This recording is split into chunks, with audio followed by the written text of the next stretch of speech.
In this video, we will learn how to set up and sync the offline GBV and CP modules in RAP for UNHCR staff usage. The objectives of this session are to know the requirements for the usage of the offline application, know how to set up the GBV and CP offline modules in RAP for UNHCR staff who will be using it for case management, ensure that offline application is configured correctly for a UNHCR staff, and then to conduct some basic troubleshooting of setup and configuration issues. We will now talk about the requirements you will need in order to use successfully the offline modules for child protection and GBV. It might be helpful at this point if you have not listened to the video how to download and install RAP, that you take a moment and go back and watch that video, as we will be referring to some of these points in the following slides. So the requirements necessary fall into three categories. Initially, there are the steps that would take place during the deployment of the modules, child protection and GBV. Someone must have already been trained in the usage of not only Progress V4 and the offline application, but specifically on the GBV and or the child protection modules in these applications.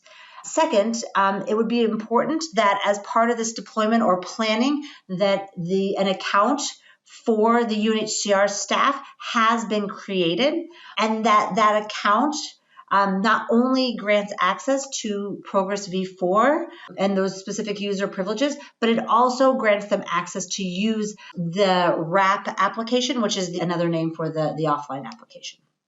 Additionally, if a device is going to be used for the offline, it would be important that at the same time, this device is whitelisted. All of these activities or these requirements can be done through the Primes focal point or the training through the DIP Primes focal point at the global level or regional level or operational level, depending upon who is providing services. And they will then be able to grant you access to V4 as well as RAP and get your device whitelisted. In addition to these process-oriented requirements, there are needs around hardware and software. So for you to be able to use this, you would need a device upon which you can use the offline. So we recommend the laptop, but it is possible on other mobile devices if necessary.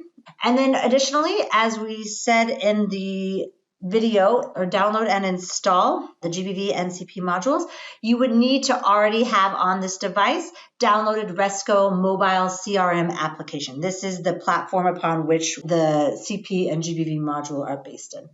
And then finally, while this is an offline module and offline application, it does require that periodically there is the ability to sync or connect the data or information put into RAP or the offline application to the V4. So there would need to be at least periodic connectivity possible in order to allow for both the offline and the online version of the GBV and CP modules to be updated.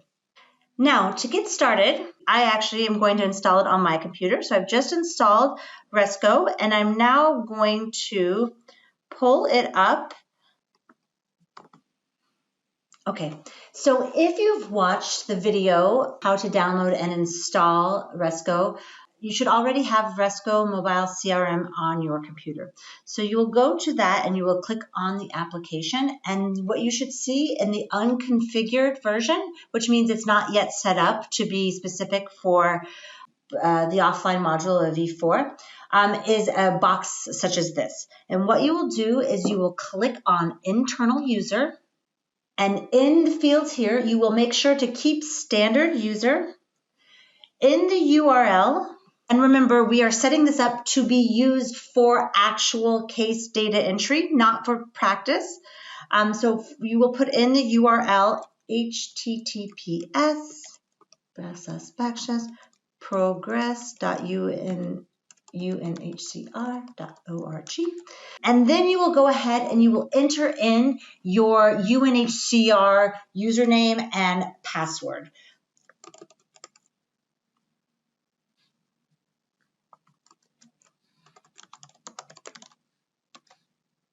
And it might be helpful for you to select save password so that you don't always have to re-log in every time you go to use the module.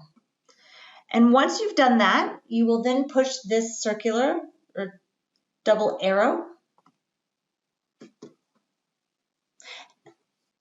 And what you will notice is that when you look at it, it's still, there's an error pop-up, but when you look at it, you'll see that the menu options are not in line with the V4 modules, right? We don't see child protection or GBV. This is the default settings for mobile CRM. So now what we need to do is we're going to click on OK. This error that you see here, the ID 3242, that is completely okay. That just means that we now are on to the next step of our setting up, which is to configure the application. So I'm going to push OK, and I'm going to go to Setup.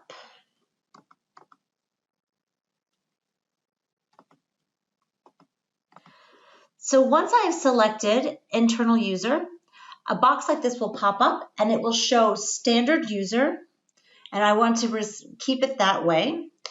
In the URL, because I'm setting this up to actually be used for actual case management and not for training purposes, I'm going to include the URL for the real progress. So https://progress.unhcr.org. And then in the username, I'm going to include UNHCR / and then my username. So for me, it's Michaelis, which would be the beginning of my email. So michaelis@unhcr.org. So whatever your first part, and then your password.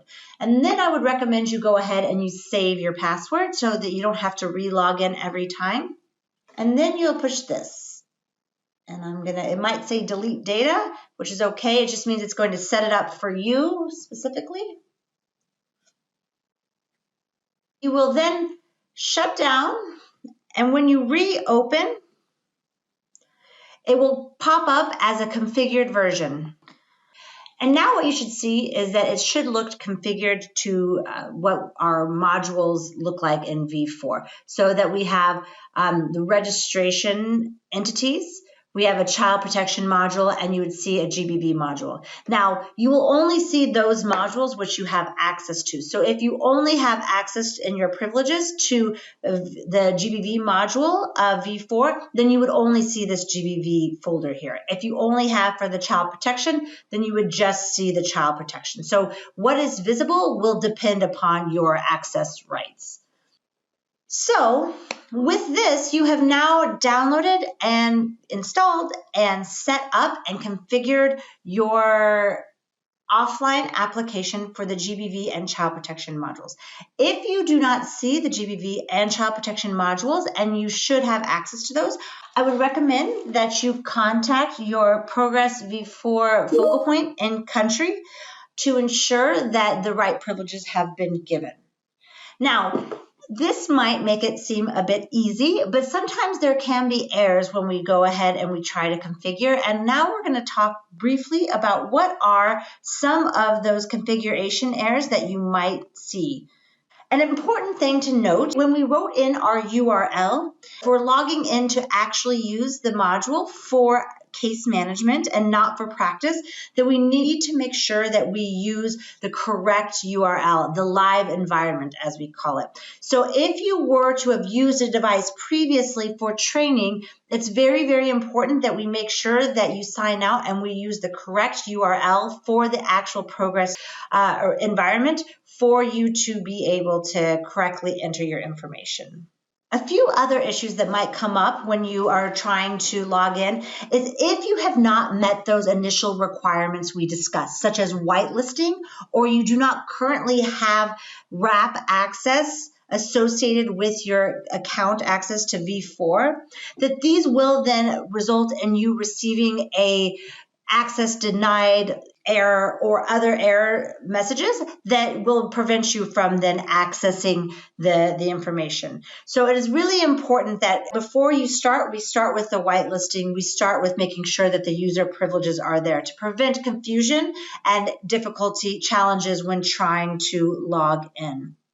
One other piece that is very important to keep in mind, and I believe we covered in the first video around how to download and install, is that it is very important that at the time of installation, you make sure that you install the newest version of Resco CRM mobile application. If it is not the newest version, sometimes that can cause issues and prevent people from logging in, being able to use the application appropriately. Finally, one other limitation or consideration is that when you're using a laptop or any other device for your offline, it is not possible to have more than one user utilizing the offline application on that device. Thus, there would need to be one device per individual. And if you don't have that, then you will, if you try to log in and try to log out, that will cause problems. So there does need to be some discussion in planning to identify how we can have the necessary resources so that all necessary staff are able to use the offline application. So that's all for today, and I appreciate your time and thank you very much.